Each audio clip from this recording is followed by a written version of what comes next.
Hello guys, welcome to the channel. And I've got something special for you today. At least I think it's special. She's always special to me. And she's going to do a little video, a little walk tour around the premises. Never know what we find out there. And I want to do it before it rains, unless you guys want to send her out in the rain. Do you? Really? I didn't think you did. I don't either. But anyway, she's going to check things out and show you around. Some things have changed, some things have not. Some things are the same. But if you don't mind, hopefully you enjoy the tour. So I'll see you in a short. So guys, let's check here our creek, because it's been a while. We're not been able to do some video after the typhoon. So I'm gonna tour you here in our place. So we have this papaya here. So we lost our papaya over there, the creek. There's no more papaya there now. So let's go down there.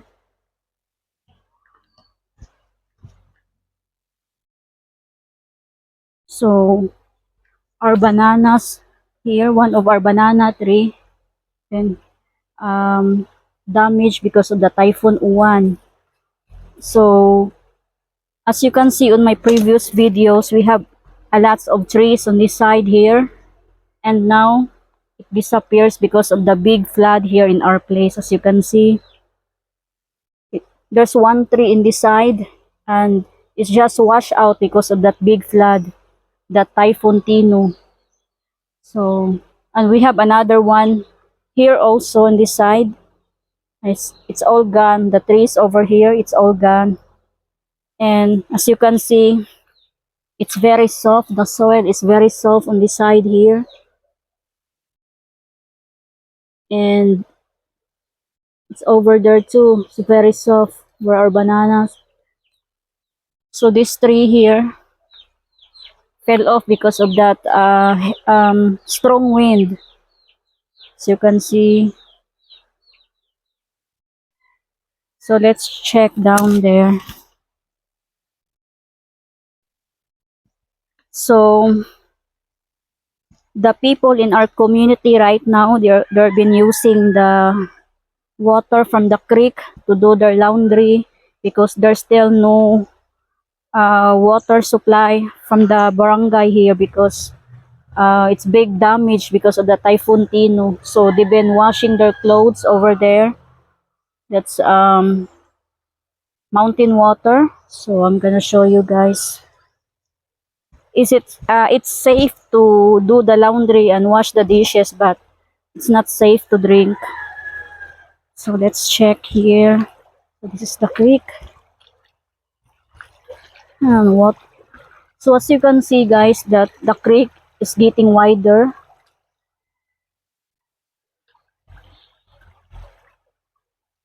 You need to be careful because the stones here is very slippery. So this is where they wash the dishes and also do their laundry. This is, they make that one. It's very clear and it's mountain water. So this is my neighbor been washing their dishes and do their laundry. They have a lot more here, and there's more there.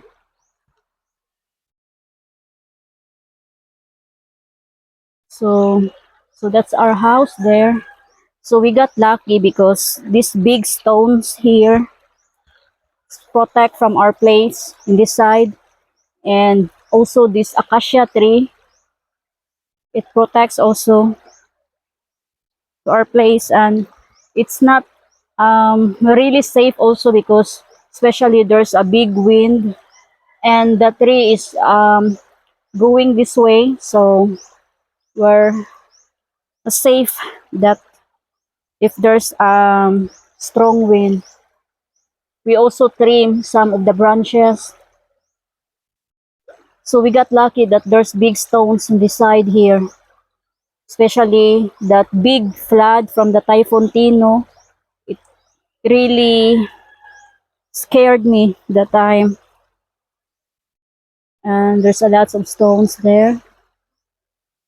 So that shelter there still survived from the typhoon.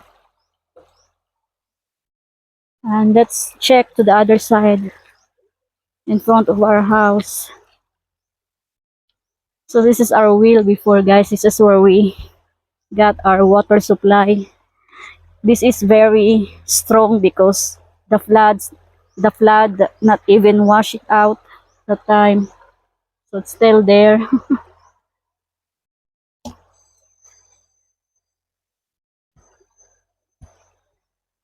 So that's the wheel that we normally get our water supply before.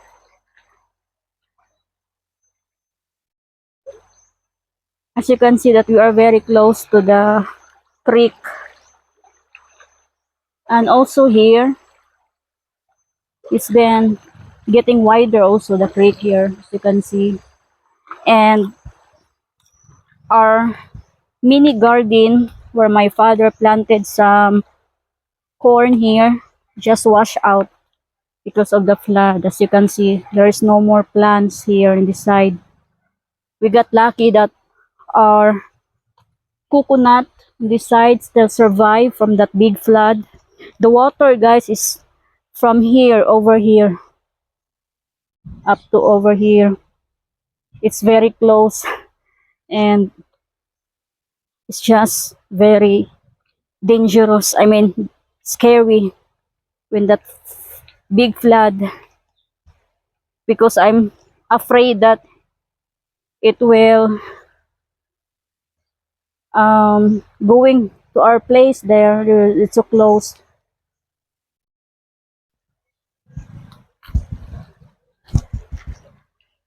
So this one over here, this is very soft.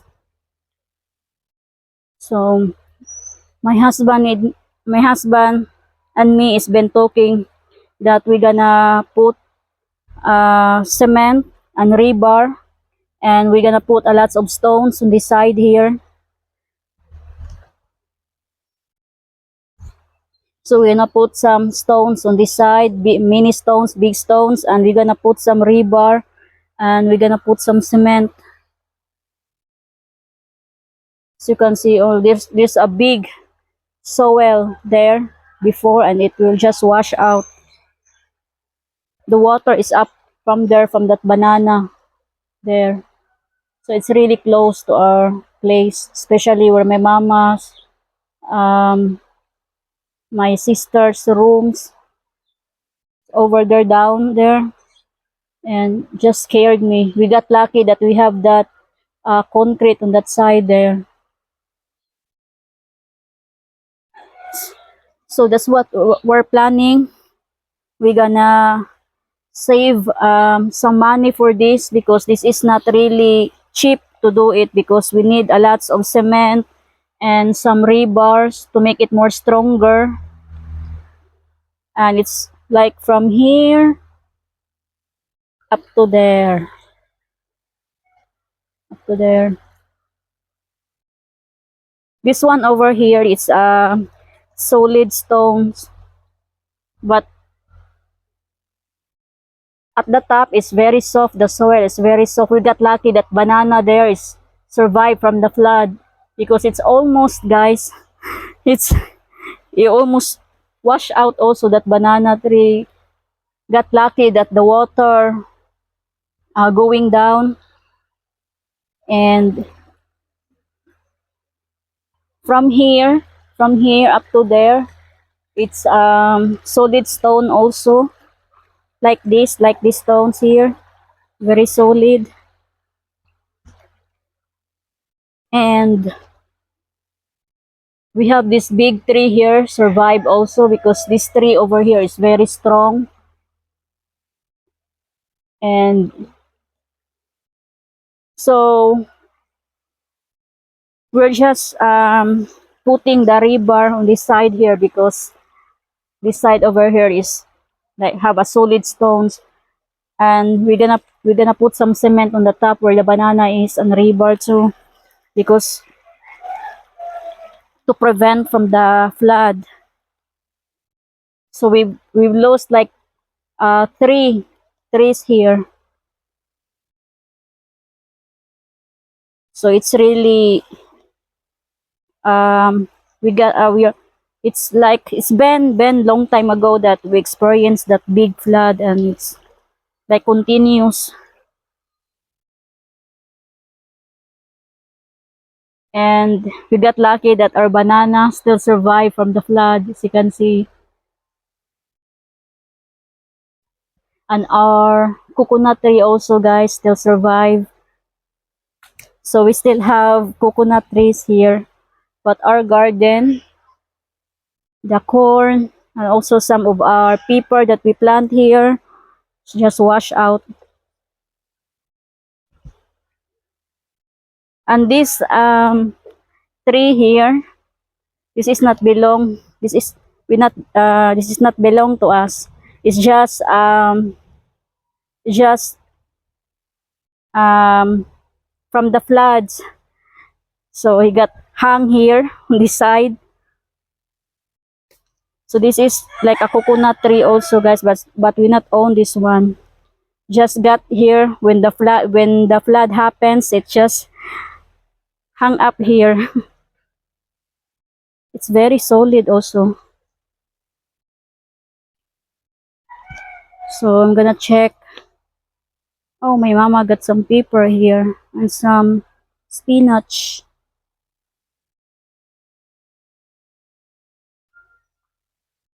We have some banana, another one here.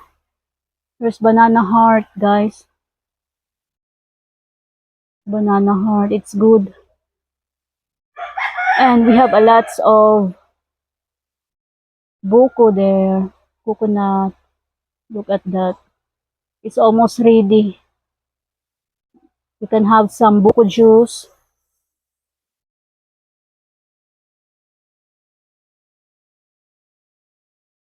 And let's go to the chicken coop because it's been a while since we do a video there in the inside the coop.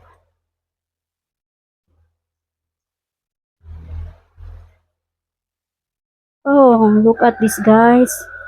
Fresh banana. I think my grandma give this banana. She have a lot of banana there on her garden, on her small farm. She have a banana farm there on the other side.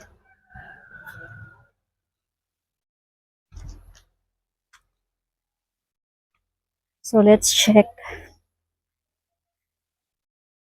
We're gonna go to the coop before it rains.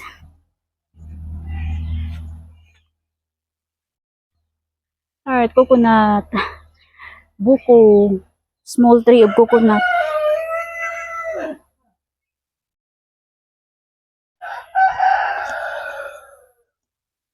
Oh, look at this papaya over there.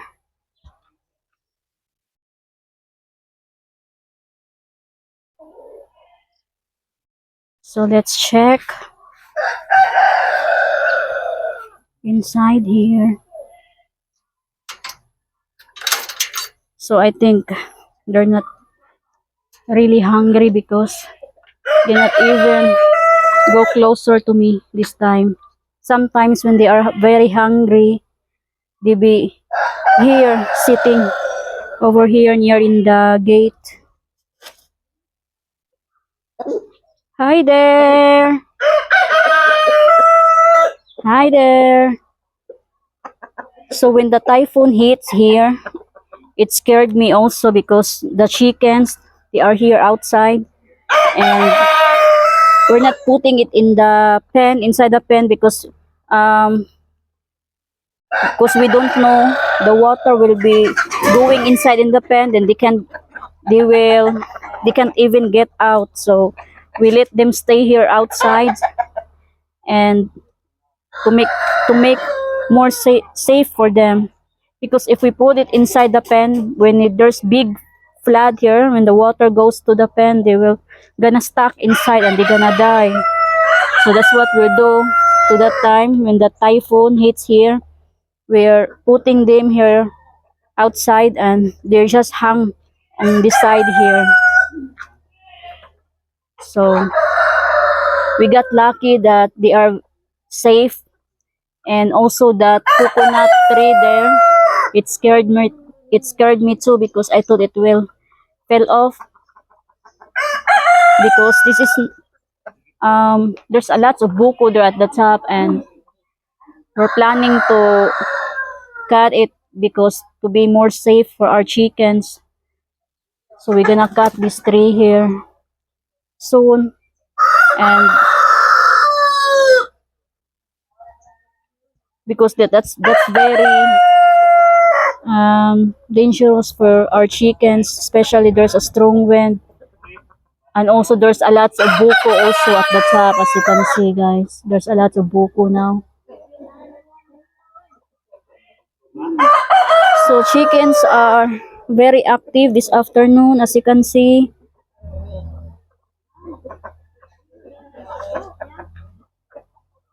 And we dig some hole, we dig something here like a drainage so that the water can flow from outside. As you can see.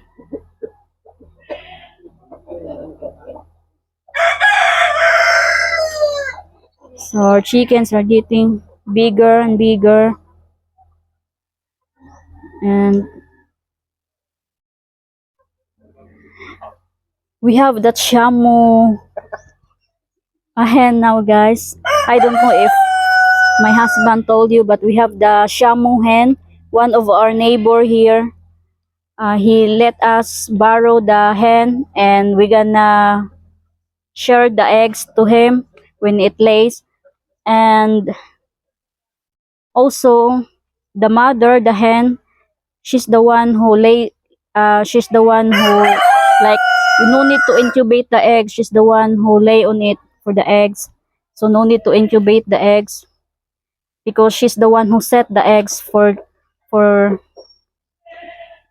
before it hatch. So here's the Shamu here. So that's the hen of the Shamu there. Mr. Long. Mr. Long. I'm gonna check if there's egg. Ablihi daw pa akong videohan, palihog pa. Sa kaningkap ilang ko ano? Ablihi sa daw ba akong kuanan, palihog. Masilan ba? Ang itlog kanila, ay na lang itlog kanila, agiti, Dili kay malumlum naman na siya. lumdum. Lumluman naman na sa kuan. Nay pa. So that's the lumluman naman niya. So that's the hen, guys, the Shamu. And the rooster is over there. Oh, she have a lot of eggs now here, guys. She gonna sit on here. She's still waiting for it. She gonna have more and she gonna sit in here. She have how many eggs? 4, 5, 6, and 8, 9. 11 eggs in here now in the nest. So soon, maybe she gonna set on this one. So no need to have an incubator because she gonna set.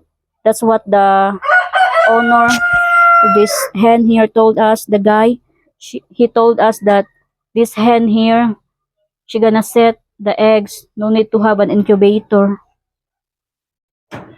No need to incubate the eggs because the hen will gonna set the egg. So it be nice.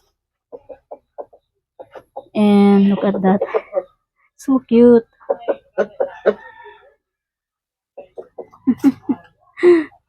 Hi there, Mr. Long. Hi there, Mr. Long. Oh, so pretty. The color of the hen is color black. It looks very shiny. Yay! Oh, look at the neck, guys. It's very long. The neck. Hi there.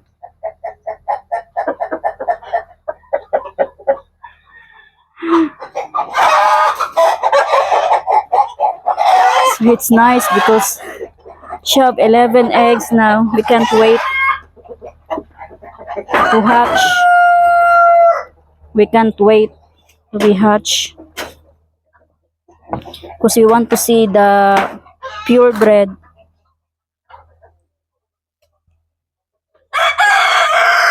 Because there's a lot of people is asking with me if we have some Shamu chicken because they would love to buy the chicks. Hopefully we got luck on it and we're gonna sell some and we're gonna share it to that guy who owns that hen because he don't want to sell it, but hopefully he gonna sell because it'd be nice that we have our own hens here. But soon we will having a hen because if it hatch there, so it's a pure Shamu. So I know that there's a lot of hens in that egg there. So hopefully it will be hatched all that 11 eggs, but it will be more because she's still not setting on it. So it will be more eggs to that nest there. Look at this, guys. The rooster's been setting to the nest. Hey. Hey. Are you a gay? Why you been sitting there on the nest? You're turning to be a gay?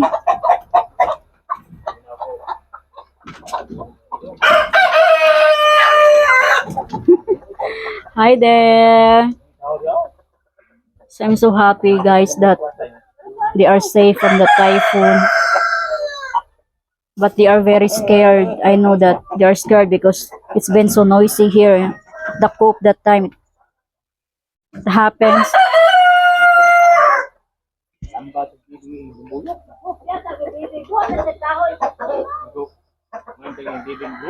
Hi there, why are you so lonely there? Why you don't have company in there?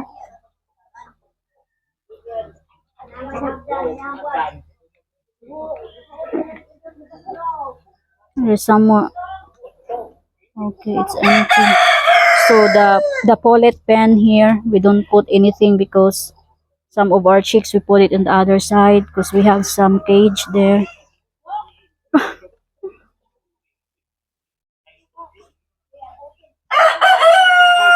That's a black astrolorp. We don't have a lot of black astrolorp right now. Let's check here.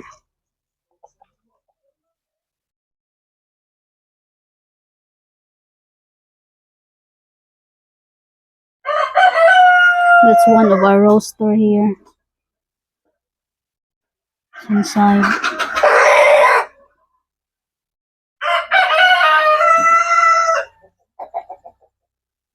Over here we have that white one, that white rooster. It's getting bigger.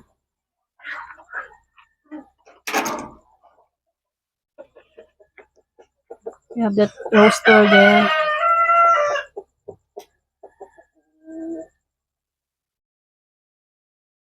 Hi there. Oh my god, he's getting bigger. Look at that, guys.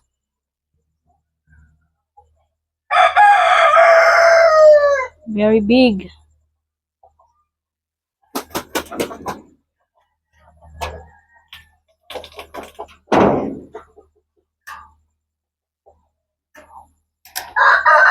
Try to close. That white one there. I think she's sick. Her legs is bent. She can't walk correctly. She got problem on her legs.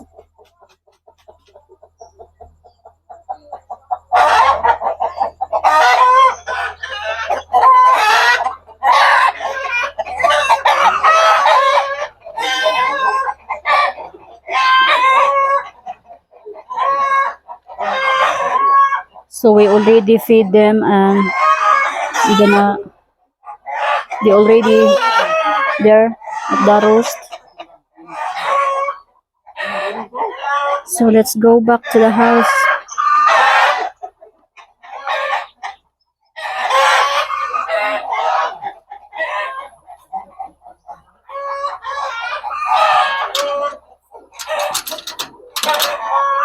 So it's been a while. It's been a while since my husband has been visiting to the chicken coop because of the weather. It's always been raining here. As you can see, it's a lot of muds and the ground is very wet and he's scared about falling down. And it's better safe.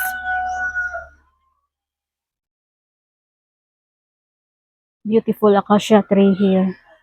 This acacia tree, I don't know how many years it's been here, but it's been many more years since it's here. Since I was a child, when I was born, it's already here. So this is very old tree. And also I know that he will protect us. And also the roots, guys, is very big. The roots of the tree. I'm shocked that this shelter here survive. That's very strong. Shelter there. It's a house for the goats. No one lives here, but there's some goats there inside. That's the goats to our neighbor. They put some goats there. And we also transfer our antenna here. It's supposed to be down over there at the top, but we transfer it here because we got some signal on this side here. And also it's easy for my husband to adjust. Instead of putting there at the top, it's really hard climbing back and forth. So that's why we put it there, because we got some signal on this side here now. So let's go back to the house.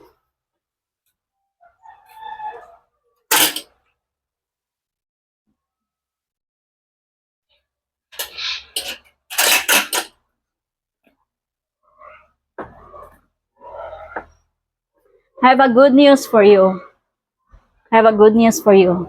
I think your microphone's good. Oh, it's still on. I have a good news for you. What? Guess what? What?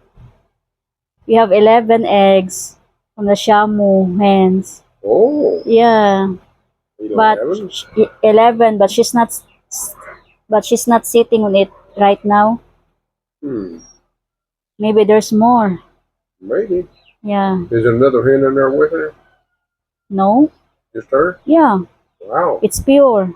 No other hen. Just the Shamu hen and the rooster. Wow. I thought there was another hen in there with 11 of them in there. No, that's her eggs. Wow. When we got her, when Bastion put it there, she lay eggs on the next day. So more than likely that But they have all, but maybe some of the eggs is not pure, right? Because they don't have a Shamu roaster. yeah. So it means that it's Probably like first mixing, 4 or 5. yeah, mixing with the native Yeah. roaster. Yeah. So maybe, but I know that, but we still got the pure one. Yeah. Yeah, The first 4 or 5, we'll probably end up with about 5 or 6 of them with good. yeah.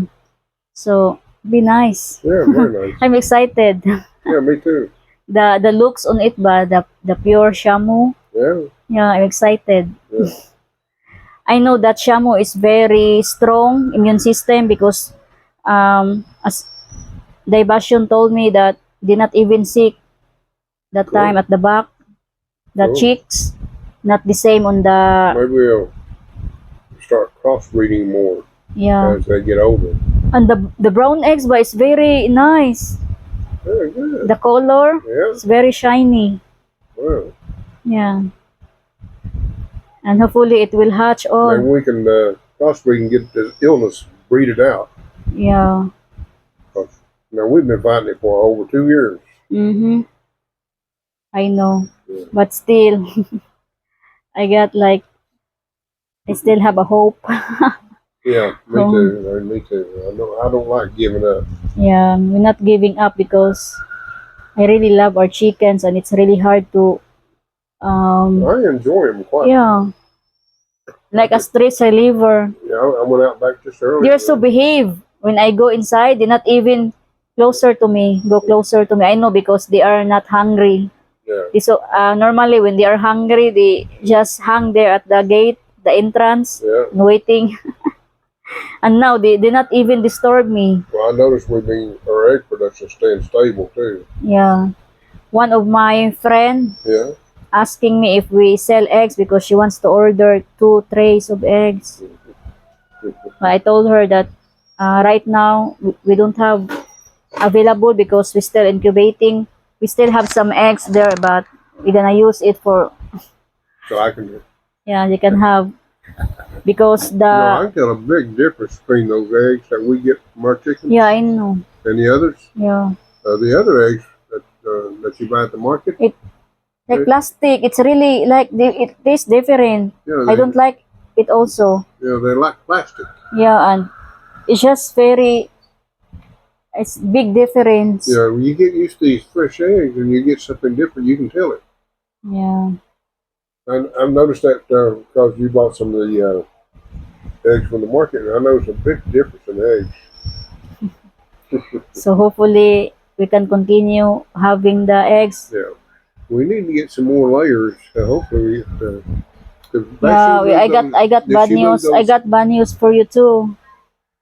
Remember that white hens that I told you when we went to the church? Then on the way home, I told you that there's something on her legs that she can't walk well. Yeah. Then Bastion told me that maybe one of the rooster hit by the legs. Oh. But when I check it this afternoon, she looks better, and Okay, I think she can walk. Maybe she will get better. Yeah. She also gave some medication. Well, I was thinking those 6 chicks we had. I used to come feed out here. She take them out to the pen. No, not yet. She's still at the back, Oh, okay. the cage ba. I was just wondering because But I'm gonna tell her to transfer it. Yeah. If they are okay. Yeah. Because I don't want them I don't want her to transfer if they are sick because those 2 white ones that I've been feeding lately, they Yeah. can be transferred. okay, I'm gonna tell her. And that You're way, ready to go there? Yeah. Not in the pen, not in the polit pen. they don't need to be in the port. Two white ones, they're big. Okay. So we can have space for The new one? new ones. Yeah, we're gonna do a vaccination Yeah. to protect him from the illness. Guys, I'm so sorry. We're just busy. I'm just telling my husband of what's happening there inside the coop.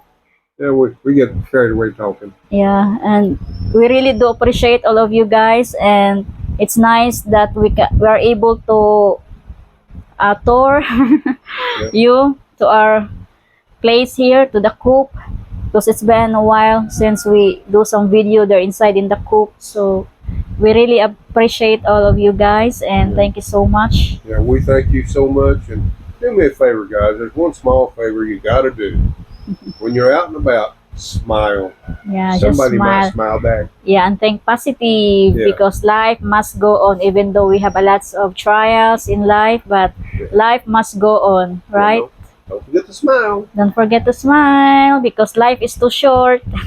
Exactly. Enjoy life while you can because life is too short not to enjoy, right, baby? That's exactly right. Yeah. Thank you so much, guys, and please don't forget to subscribe, like, and share, and watch our videos.